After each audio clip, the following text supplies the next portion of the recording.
Hi guys, and welcome back. Happy New Year, guys. It's really been a long time. I remember we had a class that was about last year. Since this year, my apologies, we weren't able to make a valid or a suitable video for you guys. But we are back, guys. And today, we're not going to be drawing today. We're going to be looking at the calculation aspect of this course. I've been receiving emails, I've been receiving comments, I've been receiving text messages on WhatsApp and most of my social media handles that I should make a video on scale and scaling. So I titled our today's topic scale. I want to know what a scale is. So we can define a scale by the proportion by which we either reduce or increase the actual size of an object. So having the meaning of a scale, okay. So let's get to the use of a scale. Like, what's the scale used for? Scales are used to prepare, reduce, or enlarge drawings. I said earlier. The scales are used to set off dimensions. The scales are used to measure distance directly. Okay. So we measure distance directly using a scale. Sizes of scales. But basically, we have three sizes of scales. Okay. We have the reduction scale, the full scale, and we have the enlarging scale. Now, full scale. We know that the full scale is the actual measurement of the objects that are drawn in the same size of the drawing. It is known as full scale. Now, what do I mean? This object. This is let's call it a square. Okay. This is 40. This is 40. I tell you guys, represent this in a full scale. I mean, if I have my paper here, if I'm representing this on a full scale, I'll still have 40 and 40. So you're just doing copy and paste. Okay, again, what you are given just represent it on the same scale. You're not changing, you're not altering, you're not reducing, you're not enlarging. Alright. Which the actual measurements of the objects are reduced to proportion and known as reduction scale. That is, we are reducing from the original proportion to a reduced or a less proportion. Take for example, this is a triangle. Here is 40, here is 30, here is 20. If I'm to reduce the scale on a reduction scale, that's actually where ratio comes in. Now for a full scale is always in the ratio 1:1. That's the constant ratio for the full scale.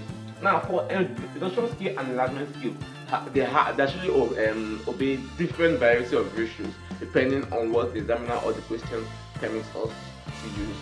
Okay, so let's go with the reduction scale. Now reduction scales.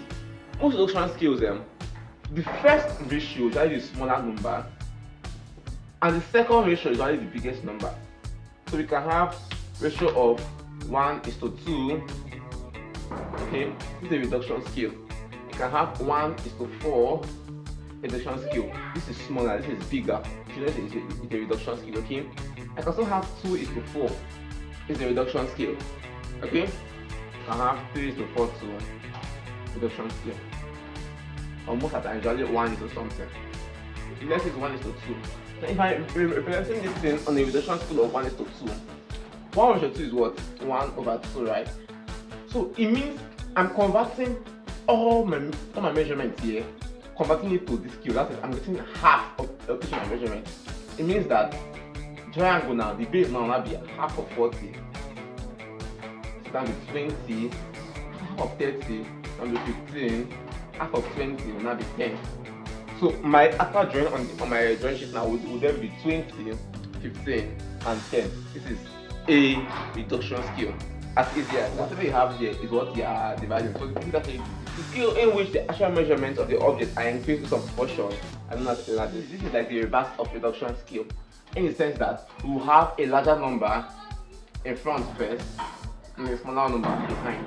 Okay, so we can have 4:1, 4:2, they are all enlargement scale.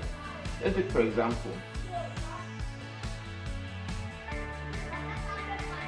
let's put on an enlargement scale. If I'm drawing this on my paper, this triangle now will now be 4 times 40, which should give us 160. 4 times 30 will give us 120. 4 times 20 now will give us 80.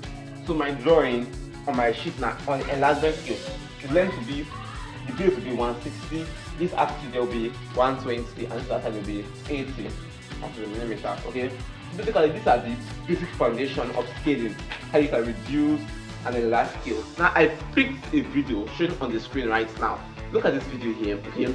Watch it. It will show you how you can apply this scaling on objects or solid objects on orthographic projection and other parts of engineering drawing. Thank you guys for watching today's video. If you find today's video helpful, please, oh please subscribe. So, but I really want to thank you guys for the contributions. You successfully hit 4,000 subscribers. Okay, like, share, subscribe, and please comment. Tell me what video you want me to create on here. Like, tell me a video that you want me to create next, and trust me, we will always be there to serve you. So that'll be all for now today, guys. Until see you next time. Ciao.